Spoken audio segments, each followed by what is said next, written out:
Hi, this is Ihoma, and I'm going to be doing the first part, which is our velocity interpolations.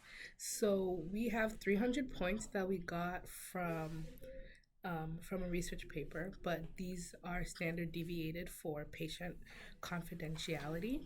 So we have here the time, we have our ascending aorta in the second column, which is our first inlet. We have our first outlet, which is the descending aorta. And we have our second inlet, which is the deductus.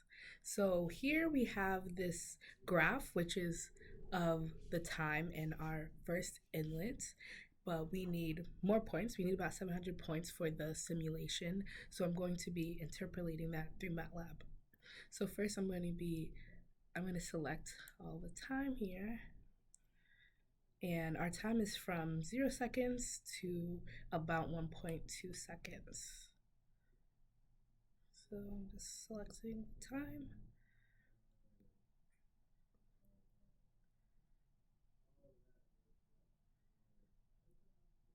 Okay, so here's all 300 points.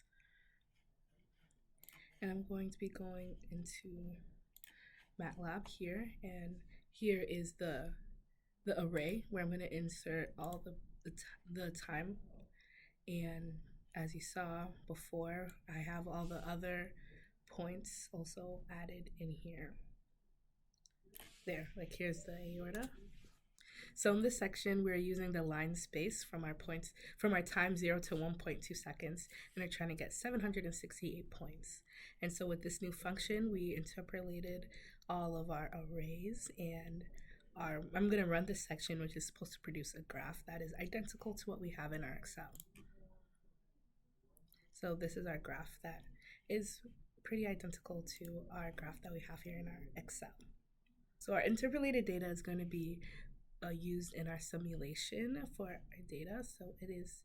So we're going to export it into this flow file, which you can see right here. Here we have our individual flow files here to use in our simulation.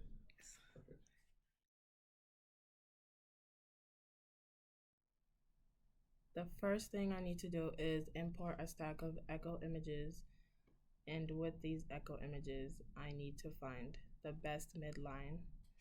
And in doing so, we are going to look through, and here we can see that the best midline is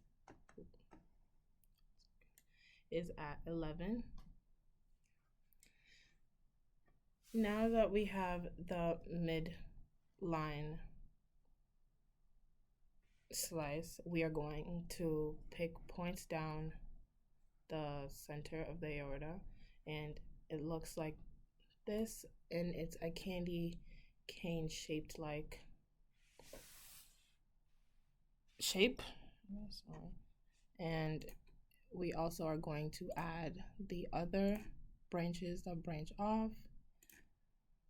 And then next we have the segmentation, which puts all the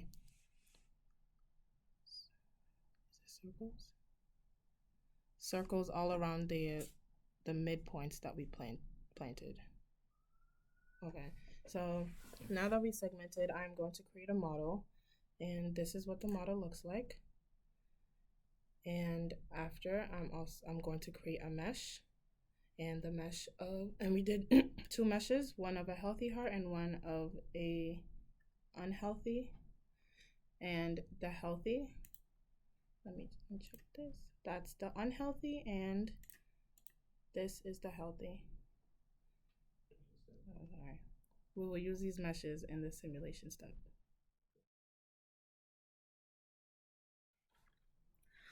To start the simulation of our project, first I'm gonna click on the transport mesh healthy, and also the transport. Did I even click on it? Oh my lord. Okay, and also the transport simulation healthy too. First is the basic parameters. These are automatically given by the solver. Next, we are about to select our velocity profile.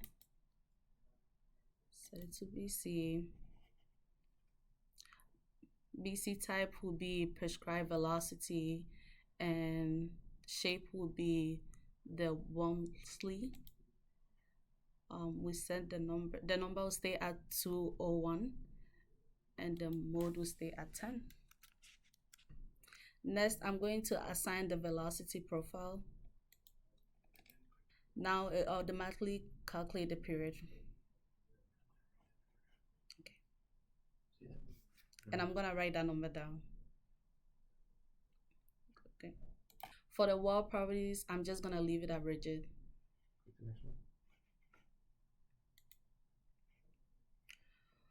For the solver parameters, number of steps is already set. The time step is already also set, but with that we had to do the calculations, and which will be time step equals period over the step size, which you're trying to find the step size. So we'll then divide the period over the time step, will give us, it's already over here, will give us 0.00160573. Okay. And we are going to restart every 3 steps.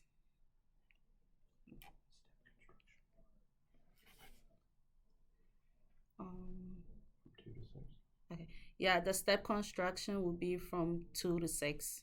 We set that to 6. So for create files, I'll click the mesh. The mesh is already set. Click create data file.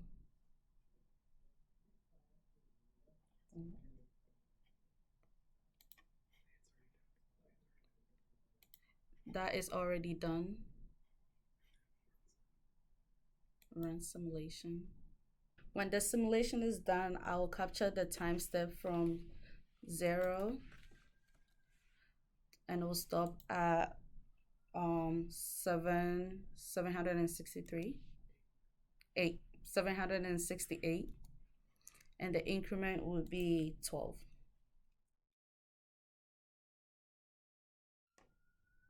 Okay, so now that we've finished our simulations and converted the results, let's take a look at them in ParaView. Let's go take a look at our healthy result first.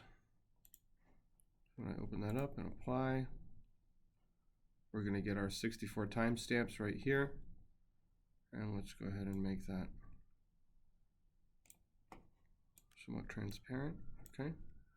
Then we'll add, we're going to look at velocity. We're going to look at a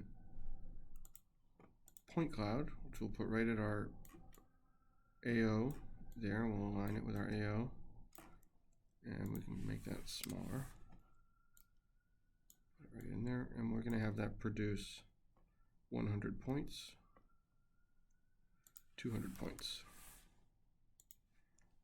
Great. And we'll do another one for the DA.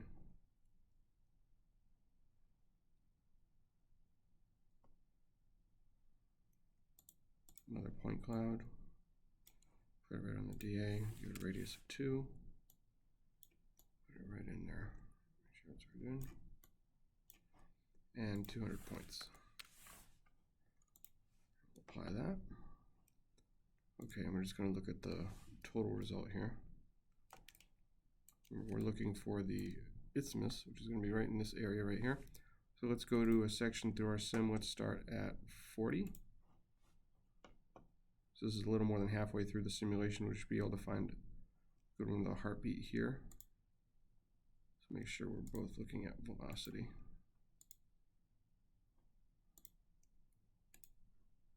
Okay. So let's track the velocity through a few frames.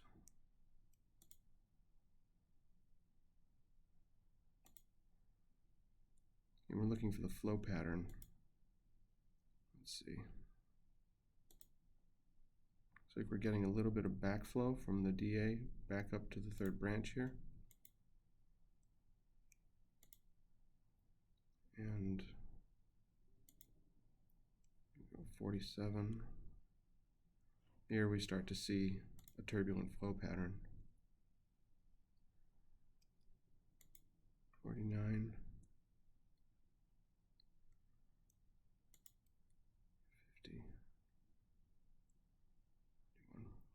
Okay, so that's the particle tracing for the healthy vessel. Okay, so let's go ahead and load our unhealthy vessel simulation results. Having applied the same boundary conditions as the healthy simulation, we'll be looking at velocity. We can see our coarticated isthmus here and the same 64 timestamps. So we'll go ahead and apply our point cloud to the AO. Shrink it down. Oops. Just to make sure it's right on there. Stick it right in. And that's going to be base 200 points. Apply that one. And that's going to be on velocity. And then we will apply another point cloud to the DA.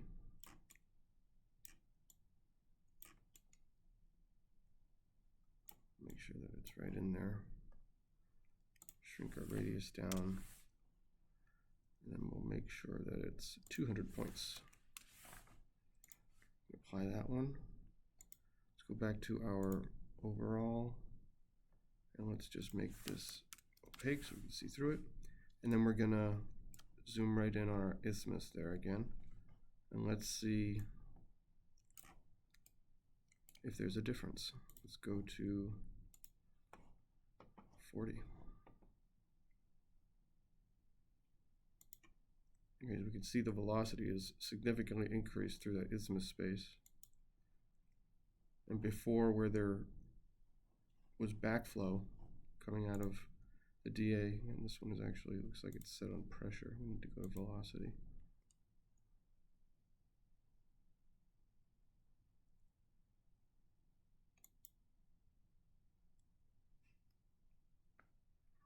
There we go. And we go right at 48, 49. You can see that big pattern there, that eddy flow pattern. Back at slide, let's see, 49, 48. Yeah, it's much larger here, and there's no flow going through here, which shows why these cells wouldn't necessarily replicate and increase the vessel diameter, because there's no demand for it in the unhealthy vessel. We can see the turbulent flow pattern here is large on the unhealthy coarticated vessel. All right, that's our project from velocity profile interpolation to SimVascular segmentation from echo imaging to simulation solver parameter setup and importing of velocity flow profile text files, and then finally post-processing in ParaView for particle tracing to find these eddy flow patterns. We hope you enjoyed it. Thank you.